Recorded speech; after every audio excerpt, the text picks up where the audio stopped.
Friends, मैं आपका दोस्त रमेश मनास। कैसे हो? ठीक हो? लॉकडाउन में हैशटैग स्टे होम, आप जानते हो। इसका यूज़ करो, घर में बैठो, बाहर नहीं निकलो। और जो मोदी जी ने रूल इम्प्लीमेंट किया है, लॉकडाउन क्या है, उसका पालन करो और अपनी लाइफ बचाओ, लोगों की लाइफ बचाओ। हमें लोगों के बारे में सोचना चाहिए, अपने बारे में नहीं। जब हम लोगों के बारे में सोचेंगे तो तभी तो खुद बचेंगे। ठीक है, तो प्लीज़ लॉकडाउन का पालन करो। ठीक है। अच्छा तो दोस्तों, जैसे आप जानते हो कि पिछली वीडियो में मैंने आपको कलिंगा वार और अशोका की बायोग्राफी के बारे में पढ़ाया था, लेकिन दोस्तों मैं आज आपको एंशिएंट नालंदा यूनिवर्सिटी के बारे में पढ़ाता हूँ। एंशिएंट नालंदा यूनिवर्सिटी जो थी वो उस समय की बहुत ही फेमस यूनिवर्सिटी थी, बहुत ही फेमस यूनिवर्सिटी। यानी कि एंशिएंट नालंदा यूनिवर्सिटी जो थी वो 5th सेंचुरी एडी में, 5th सेंचुरी एनो डोमिनी में बनी थी और 10th सेंचुरी एनो डोमिनी में वो यानी कि जला दी गई थी। ठीक है, 10th सेंचुरी एडी में जला दी गई थी। वो एक बख्तियार खिलजी नाम के आदमी के द्वारा जला दी गई थी, क्योंकि एंशिएंट नालंदा यूनिवर्सिटी जो थी वो एक बहुत ही फेमस यूनिवर्सिटी थी और वो ये नहीं चाहता था कि भाई ये आगे बढ़े और इससे लोगों को नॉलेज बढ़े। उसमें यानी कि बहुत ही बच्चों को बहुत ही ज़्यादा नॉलेज उससे बनता था, क्योंकि उसमें बहुत ही सारे डिफरेंट सब्जेक्ट्स के बारे में पढ़ाया जाता था। ये नहीं कि जैसे आज 5 6 7 सब्जेक्ट्स के बारे में पढ़ाया जाता है, नहीं, डिफरेंट सब्जेक्ट्स के बारे में पढ़ाया जाता था। यानी कि बहुत ही सारे सब्जेक्ट्स हुआ करते थे उस समय। यानी कि एक ह्यून सैंग नाम के स्टूडेंट्स के द्वारा कहने का ये मतलब है। ह्यून सैंग जो था वो एक फॉरेनर स्टूडेंट था और उसके कहने का मतलब है कि भाई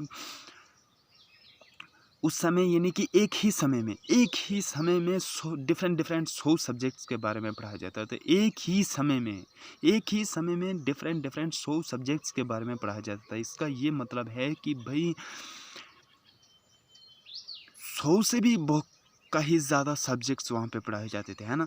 और यानी कि 100 रूम हुआ करते थे, क्योंकि एक ही समय में 100 सब्जेक्ट्स के बारे में पढ़ाया जाता था। इसका मतलब है कि वहाँ पे 100 रूम, उस यूनिवर्सिटी में 100 रूम हुआ करते थे बच्चों के बैठने के लिए। ठीक है, ह्यून सैंग के कहने के द्वारा ये कहा जाता है कि भाई ह्यून सैंग ने कहा था कि वहाँ पे बच्चों को पढ़ाने के लिए डिफरेंट हॉस्टल्स हुआ करते थे, डिफरेंट रूम हुआ करते थे, उनके रहने के लिए डिफरेंट हॉस्टल्स हुआ करते थे। और यानी कि डिफरेंट यानी कि सेपरेट अलग से हॉस्टल्स हुआ करते थे, अलग से कॉलेज हुआ करते थे पढ़ने के लिए, अलग से लाइब्रेरी हुआ करती थी। वहाँ पे एक लाइब्रेरी थी, वो बहुत बड़ी लाइब्रेरी थी, जिसमें कहा जाता था कि ह्यून सैंग के मुताबिक ये कहा जाता था कि लगभग 10 लाख सब्जेक्ट, 10 लाख बुक्स, लगभग 10 लाख बुक्स हुआ करती थी उस लाइब्रेरी में। उस लाइब्रेरी का नाम था दरजमागंज। क्या नाम था? प्लीज़ नोट इट, दरजमागंज। ठीक है, तो यानी कि वो यूनिवर्सिटी जो थी उसके बारे में हम बताते हैं कि वो कहाँ पे थी। वो यूनिवर्सिटी हमारे एशियन कॉन्टिनेंट में, यानी कि हमारी इंडिया कंट्री में, जिसे आज बिहार स्टेट्स कहते हैं, उस समय मगधा कहते थे। तो बिहार प्रोविंस में पटना डिस्ट्रिक्ट के एक विलेज, राजगिरा विलेज से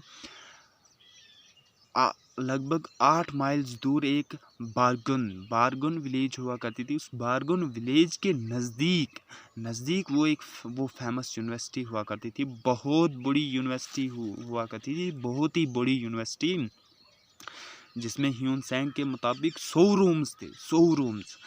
तो मैं इस यूनिवर्सिटी के बारे में बताऊंगा कि ये बनाई थी किसने। ये यूनिवर्सिटी जो थी ये कुमार गुप्ता ने बनाई थी। कुमार गुप्ता के समय की बनाई हुई है, कुमार गुप्ता ने बनाई थी। और इस यूनिवर्सिटी में जो बच्चों को पढ़ाया जाता था वो फ्री पढ़ाया जाता था, free of cost, free of charge, कोई चार्ज नहीं लिया जाता था। यहाँ तक कि वहाँ पे बच्चों के रहने के लिए हॉस्टल्स फ्री से बनाया गया था। हॉस्टल्स में बच्चे फ्री के रहते थे। उनको यानी कि लगाने के लिए कपड़े फ्री दिए जाते थे, वर्दी फ्री दी जाती थी, खाना फ्री दिया जाता और पढ़ाया फ्री जाता था। मतलब इतनी फैसिलिटीज़ थी वहाँ पे। और उसके लिए सारा खर्चा जो था वो कुमार गुप्ता उठाते थे। और कुमार गुप्ता यानी कि अकेले वहाँ पे उतना पैसा नहीं भर सकते थे, उतना पैसा स्पेंड नहीं कर सकते थे। तो यानी कि मतलब उससे और भी बहुत सारे जो जेनरस जो बहुत ही अच्छे रूलर्स थे वो उसकी मदद करते थे, उनकी मदद करते थे और यूनिवर्सिटी चलाते थे।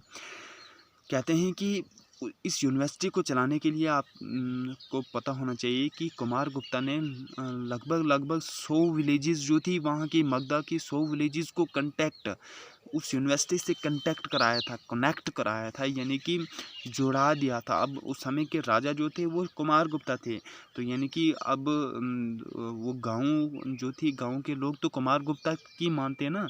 तो यानी कि लगभग 100 गाँव को 100 विलेजेस को कनेक्ट करके रखा था, यानी कि उस यूनिवर्सिटी के साथ उनका संबंध रखा था, जिससे यानी कि वो सारी 100 विलेजेस के जो भी जितनी भी इनकम आती थी वो सारी वो स्पेंड किस पे करते थे, उस यूनिवर्सिटी पे करते थे। तो वो सारा पैसा विलेजेस से आता था, कुछ दूसरे रूरल्स मदद करते थे।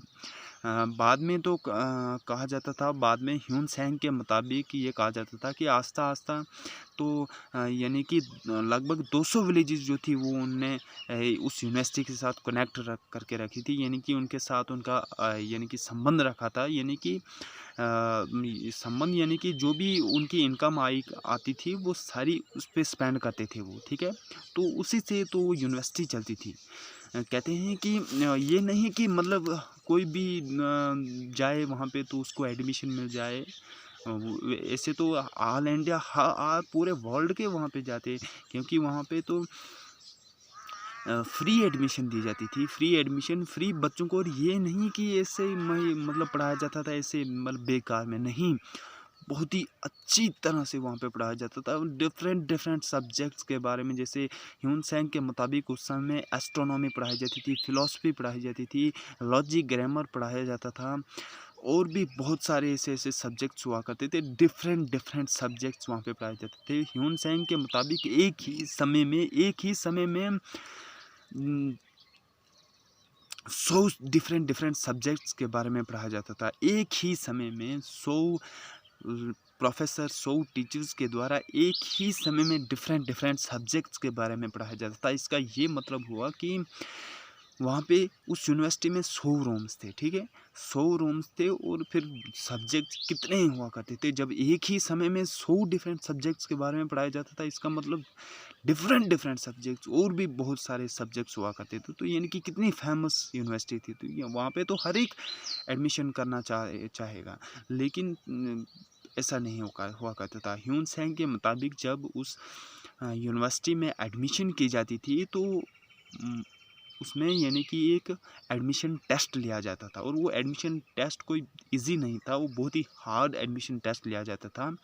ह्यून सेंग के मुताबिक उस समय यानी कि जब टेस्ट दिया जाता था तो जितने भी बच्चे देते थे उसमें से सिर्फ 30% बच्चे जो थे वो निकलते थे, जो ब्रिलियंट स्टूडेंट हुआ करते थे। ब्रिलियंट हार्ड एडमिशन टेस्ट, कोई ऐसे इजी टेस्ट नहीं हुआ करता था, हार्ड एडमिशन टेस्ट हुआ करता था, यानी कि जिसमें सिर्फ 30% स्टूडेंट जो थे वो निकलते थे। और उसके बाद उनको एडमिशन दी जाती थी, और एडमिशन के बाद उनको यानी कि फ्री ऑफ चार्ज, बिना किसी फ़ी के उन्हें एडमिशन दी जाती थी, और उन्हें यूनिफॉर्म भी फ्री की दी जाती थी, कपड़े लगाने के लिए फ्री दी जाती थी, यहाँ तक वहाँ पे रहने के लिए हॉस्टल भी फ्री दिया जाता था, खाना भी फ्री दिया जाता था। इतनी फैसिलिटीज़ थी उस समय की। लेकिन अगर आज ऐसा होगा, आज ऐसा अगर फ्री किसी स्टूडेंट्स को पढ़ाया जाएगा तो ऐसी फैसिलिटीज़ होगी नहीं, फ़िलहाल होगी भी तो बच्चों को पढ़ाया नहीं जाएगा। जैसे कि आज का जो टाइम है वो आप जानते हो, ठीक है। तो ह्यून सेंग एक फॉरेनर स्टूडेंट थे। आप क्या सोचते हो कि यानी कि उस यूनिवर्सिटी, वो फेमस यूनिवर्सिटी ऐसे कहा जाती थी उस समय, वो यूनिवर्सिटी, उस यूनिवर्सिटी में यानी कि हमारे इंडिया के डिफरेंट प्रोविंस से ही खाली बच्चे नहीं, स्टूडेंट्स नहीं आए करते थे, लेकिन फॉरेनर स्टूडेंट्स, फॉरेनर कंट्रीज जैसे चाइना आ गया, तिब्बत आ गया, चाइना, तिब्बत आ गया, कोरिया आ गया, और भी बहुत सारी फॉरेन कंट्रीज थी जहाँ से स्टूडेंट्स पढ़ने के लिए आते थे। और वहाँ से टीचर्स भी, प्रोफेसर भी हायर एजुकेशन देने के लिए आते थे नालंदा यूनिवर्सिटी में। मतलब बहुत ही फेमस यूनिवर्सिटी थी नालंदा यूनिवर्सिटी। जो है वो सेकंड ओल्डेस्ट यूनिवर्सिटी है इंडिया की, यानी कि इंडिया की नहीं, यानी कि एशियन कंटिनेंट की सेकंड ओल्डेस्ट यूनिवर्सिटी है, ठीक है, सेकंड ओल्डेस्ट यूनिवर्सिटी। और बहुत ही फेमस यूनिवर्सिटी थी एंशिएंट नालंदा यूनिवर्सिटी जो थी, वो बहुत ही फेमस यूनिवर्सिटी थी जो कुमार गुप्ता ने बनवाई थी। और कहते हैं कि वो 5th सेंचुरी एडी में, 5th सेंचुरी एनो डोमिनी में, यानी कि कॉमन एरा में, आज जो यानी कि आज 21 सेंचुरी है, आज से 1600 साल पहले की बात चल रही है। 1600 साल पहले इनकी 5th सेंचुरी एनो डोमिनी में कुमार गुप्ता ने बनवाई थी। और बहुत ही बड़ी यूनिवर्सिटी थी, लेकिन उसको 10th सेंचुरी एडी में एक बख्तियार खिलजी नाम के आदमी ने जला दिया था। और वो कहते थे कि उस समय हिस्टोरियंस कहते थे कि तीन महीने तक वो लगातार चलती रही थी, इतनी बड़ी यूनिवर्सिटी थी। तो ह्यून सेंग के मुताबिक यानी कि उस यूनिवर्सिटी में जो बच्चे हुआ करते थे वो लगभग 10,000 स्टूडेंट्स पढ़ते थे, ठीक है। और 10,000 स्टूडेंट्स के लिए अलग अलग रूम्स हुआ करते थे पढ़ने के लिए, ठीक है। और उनको सेपरेट हॉस्टल्स दिया जाता था रहने के लिए, और सेपरेट लाइब्रेरी थी जिसमें आपको बता दिया कि 10 लाख बुक्सें हुआ करती थी, लगभग 10 लाख बुक्स। और उस लाइब्रेरी का नाम दरजमागंज था, ठीक है। तो नालंदा यूनिवर्सिटी जो थी वो बहुत ही फेमस यूनिवर्सिटी थी उस समय की, बहुत ही फेमस यूनिवर्सिटी।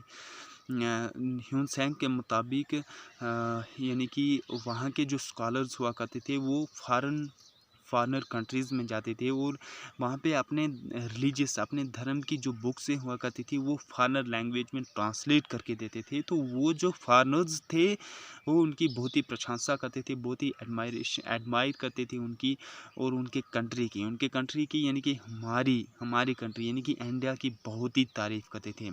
क्या आप जानते हो कि इस नालंदा यूनिवर्सिटी की वजह से हमारे इंडिया का जो सिविलाइजेशन था उस समय का, जो कल्चर था उस समय का, वो दूसरी फॉरेनर कंट्रीज़ में स्प्रेड हुआ था। वो उस नालंदा यूनिवर्सिटी की वजह से हुआ था।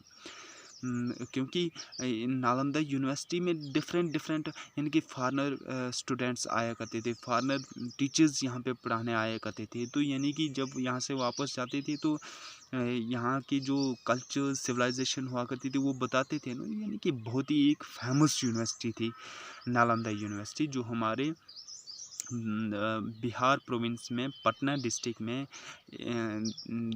के राजगिरा विलेज से लगभग 8 माइल्स दूर एक बारगुन विलेज के नज़दीक ये पाई जाती थी। और बहुत ही फेमस यूनिवर्सिटी थी और बहुत ही बड़ी यूनिवर्सिटी थी। ह्यून सेंग के मुताबिक उस समय जब यानी कि वो पढ़ते थे तो यानी कि वो आचार्य के पाँव के सामने पढ़ते थे। क्या? आचार्य के पाँव के सामने पढ़ते थे। ये नहीं कि जिस हिसाब से आज हम पढ़ते हैं तो हम ये कहते हैं कि हाँ, बहुत सारे स्टूडेंट्स ऐसे एटीट्यूड वाले स्टूडेंट्स होते हैं, वो पीछे कॉर्नर पे बैठते हैं, लास्ट पे। वो कहते हैं कि भाई हम इसके बारे में सब कुछ जानते हैं, हमें नॉलेज है, हमें ज़रूरी नहीं आगे जाने के, लेकिन ऐसा एटीट्यूड कभी नहीं दिखाना चाहिए। और अब हमें कभी किसी दूसरे बच्चे की दूसरे स्टूडेंट्स की बात नहीं सुननी चाहिए। हमें अपनी, क्योंकि हमने अपने लिए पढ़ना है, अपने फ्यूचर के बारे में सोचना है, अपने लिए पढ़ना है, अपने आप के बारे में सोचना है, किसी के बारे में नहीं सोचना है। वो कुछ भी कर रहा है करने दो, ठीक है। तो यानी कि ह्यून सेंग के मुताबिक वो जब पढ़ते थे तो वो आचार्य यानी कि आचार्य जिसे आज हम प्रोफेसर कहते हैं, उसे उस समय आचार्य कहा जाता था। तो यानी कि वो आचार्य के पाँव के सामने पढ़ते थे, पाँव के सामने। और वो कहते थे कि जितना भी नॉलेज वो जिस चीज़ के बारे में भी पढ़ाते थे वो सारा का सारा नॉलेज हम गेन करते थे आसानी से, मज़े से। जो भी जिसके बारे में डाउट होता था हम मज़े से पूछ देते थे। तो ह्यून सेंग के मुताबिक उस समय जैसे आज मतलब कॉलेज में, यूनिवर्सिटी में या हाई सेकेंडरी में, हाई स्कूल में बहुत सारे यानी कि कुछ बेस्ट टीचर्स भी हुआ करते हैं ना, फेमस, यानी कि जो सबसे अच्छा पढ़ाते हैं, फेमस हम कहते हैं ना, बेस्ट, वो बेस्ट स्टूडेंट, बेस्ट टीचर्स हैं। तो उस समय के जो ह्यून सेंग के मुताबिक उस समय के जो फेमस प्रोफेसर थे, famous professor, most prominent professor थे, उनका नाम था धर्मपाल, चंद्रपाल, ज्ञानमित, सीतारामित और सिलभद्रा। ये 5 नाम के जो प्रोफेसर हुआ करते थे, बहुत ही फेमस प्रोफेसर हुआ करते थे, बहुत ही अच्छा पढ़ाते थे। तो यानी कि बहुत ही बड़ी यूनिवर्सिटी थी नालंदा यूनिवर्सिटी, बहुत ही बड़ी यूनिवर्सिटी थी जिसमें 100 रूम्स हुआ करते थे, 100 रूम्स। और वहाँ पे यानी कि एक ही समय में 100 डिफरेंट सब्जेक्ट्स के बारे में 100 डिफरेंट प्रोफेसर के द्वारा पढ़ाया जाता था। तो यानी कि मतलब कितना उस समय वहाँ पे ज्ञान दिया जाता था, कितना जो स्टूडेंट्स थे वो ज्ञान हासिल करते थे। आज तो हम 4-5 सब्जेक्ट्स के बारे में पढ़ते हैं, इससे ज़्यादा तो पढ़ते नहीं हैं। तो यानी कि उस समय कितना ज्ञान, कितना नॉलेज गेन करते थे स्टूडेंट्स, वो आप ही जान लो। तो अब वो यूनिवर्सिटी जो थी वो कहते हैं कि 5th सेंचुरी एडी में उसकी शुरुआत हुई थी, लेकिन 10th सेंचुरी एडी में, एनो डोमिनी में उसको जला दिया गया था। उसको किसके द्वारा जला गया था? खिलजी, एक बख्तियार खिलजी नाम के आदमी के द्वारा जला दिया गया था। अब क्यों जला दिया गया था? क्योंकि क्या हुआ था कि एक दिन क्या हुआ कि वो यानी कि वो बीमार हो गए, बहुत ही बीमार हुए, मतलब मरने की कंडीशन उनकी हो गई, मतलब मरने की हालात हो गई उनकी, वो बहुत ही बीमार हो गई। तो एक आदमी से उन्होंने पूछा कि भाई किस तरह से मैं ठीक हो सकता हूँ? कुछ भी करना पड़ेगा, कुछ भी मैं कर सकता हूँ, लेकिन मुझे ठीक करो। तो उस आदमी ने कहा कि भाई आप नालंदा यूनिवर्सिटी में जाओ। नालंदा यूनिवर्सिटी में बहुत ही यानी कि वहाँ पे डिफरेंट मेडिसिन्स हुआ करती थी। वहाँ पे मेडिसिन्स के बारे में भी पढ़ाया करते थे।